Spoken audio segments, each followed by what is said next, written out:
Bismillahirrahmanirrahim. Assalamualaikum warahmatullahi wabarakatuh. Saya Nur Rahmatika dari kelas E Adab Muqaron. Di sini saya akan mencoba menjelaskan mengenai muwasyahat, adzal, trobador, dan juga soneta. Untuk yang pertama yaitu kita akan membahas muwasyahat. Muwasyahat merupakan puisi. Muwasyahat berasal dari sastra Arab Andalusia yang ditemukan pada akhir abad ke-13 Hijriah atau abad ke-9 Masehi. Muwasyahat ini berbeda dengan puisi Arab tradisional. Apa perbedaannya?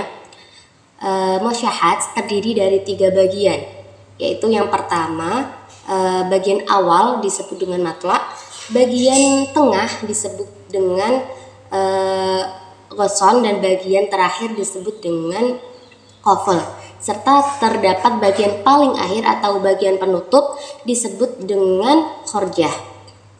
Adapun puisi Arab tradisional itu terikat dengan qafiyah dan bahar, yang mana sifatnya itu monoton.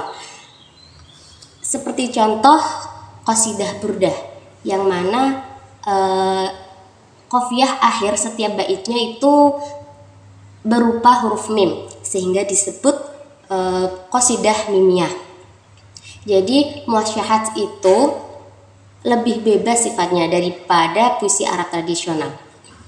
Saya akan membacakan muwasyahat. Ayyuhas saqi ilaikil mushtaqi qad da'unaki wa in lam tasma' wa habibu hammat fi ghurratihi wa syaribtu raha min rahatihi kullama istayqadha min sakaratihi. Nah, itulah muwasyahat. Kemudian kita masuk ke adzal. Adzal ini merupakan turunan dari muwasyahat. Adzal berasal dari percakapan sehari-hari bahasa Arab yang mana tercampur dengan bahasa Latin penduduk asli Andalusia. Nah, adzal ini ditemukan kemungkinan pada akhir abad ke-14 Hijriah atau abad ke-10 Masehi. Lalu apa persamaan dan perbedaan antara muwasyahat dan adzal? Yang pertama itu persamaannya dulu. Persamaannya keduanya ini sama-sama terdiri dari 4 bagian, yaitu mulai dari matla', ghosson, qafl, dan juga khorjah. Namun perbedaannya ini terdapat pada khorjahnya. Khorjah pada adzal berbahasa non-Arab. Jadi kalau muwasyahat itu 4 bagian mulai dari matla', ghosson, qafl, dan juga khorjah ini semua berbahasa Arab. Kalau adzal mulai dari matla', ghosson, qafl ini berbahasa Arab, sedangkan pada khorjahnya ini berbahasa non-Arab. Seperti itu. Saya akan mencoba membacakan adzal seperti ini. Hajaroni habibi hajar walaysa li ba'da sabar. Hajaroni wa zada bis sudud wa syammat fil hasud. Fa ayyami min hajrihi sud kamithli sawadi sya'r. Itulah adzal. Nah, seiring berkembangnya zaman, bertambahnya waktu, adzal ini mempengaruhi karya sastra lokal Spanyol dan juga Perancis. Sehingga banyak karya sastra Spanyol dan Perancis seperti puisi-puisi itu yang terkontaminasi dengan adzal.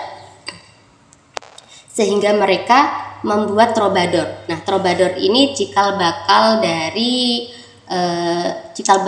adzal. Strukturnya pun sama, terdiri dari 4 bagian, yaitu matla', ghosson, qafl, dan juga khorjah. Lalu persamaan dan perbedaannya apa antara adzal dan juga trobador? Persamaannya sama-sama terdiri dari 4 bagian, mulai dari matla', ghosson, qafl, dan juga khorjah. Tapi perbedaannya, kalau adzal itu khorjahnya berbahasa non-Arab. Jadi matla', ghosson, Qafalnya itu berbahasa Arab, sedangkan khorjahnya saja berbahasa non-Arab. Sedangkan Trobador itu semuanya, mulai dari matla, wasam, qafal, dan juga khorjah ini berbahasa non-Arab. Jadi berbahasa Perancis atau Spanyol. Saya akan bacakan Trobador. Vivo ledo con razón, amigos toda sazón. Vivo ledo sin pesar, pues amor me fizo amar. A la que podré amar, mas bella de chuan tazón.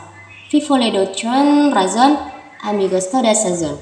Vivo ledo vivere, pues de amos al sense. Itulah Trobador. Nah, kemudian penyebaran Trobador ke Eropa. Penyebarannya penyebarannya itu berawal dari ditemukannya Trobador di Perancis Selatan pada abad ke-11 Masehi. Kemudian Trobador ini mempengaruhi karya sastra Eropa, baik dari segi artistik maupun dari segi makna yang terkandung dalam puisi Eropa.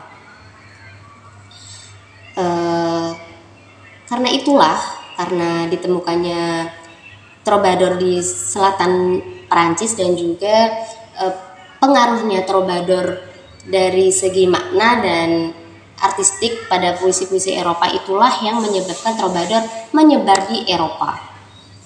Kemudian seiring berkembangnya waktu, berkembangnya zaman, berkembangnya sastra dan bahasa, sampailah Trobador ke Dante. Siapa Dante? Dante yaitu seorang sastrawan Itali. Nah, Dante ini juga membaca Trobador, sehingga Dante terinspirasi untuk membuat puisi serupa dengan Trobador yang disebut dengan sonet atau soneta. Nah, sonet ini terdiri dari 14 bait yang dibagi menjadi 4 bagian. Nah, dengan demikianlah lahir soneta yang dibidani oleh Dante karena terpengaruh oleh Trobador. Saya akan membacakan soneta. Farei canzonetta nuova, anque ni gel ni prueba, Madonna messayem prueba, quasi de qual guisem, egia perplaque men nueva, non solfera de son liam. Itulah contoh soneta. Lalu apa perbedaan antara soneta dan Trobador? Persamaan dan perbedaannya. Persamaannya yaitu sama-sama terdiri dari 14 bait. Perbedaannya kalau Trobador itu terdiri dari 14 bait yang mana setiap untayan baitnya itu mengikuti ajzal. Adapun soneta terdiri dari 14 bait yang dibagi menjadi 4 bagian. Dan 2 bagian itu mengikuti muasyahat. Adapun perbedaan yang lainnya itu terdapat pada tema-temanya. Tema-tema yang diangkat antara Trobador dan juga soneta itu berbeda.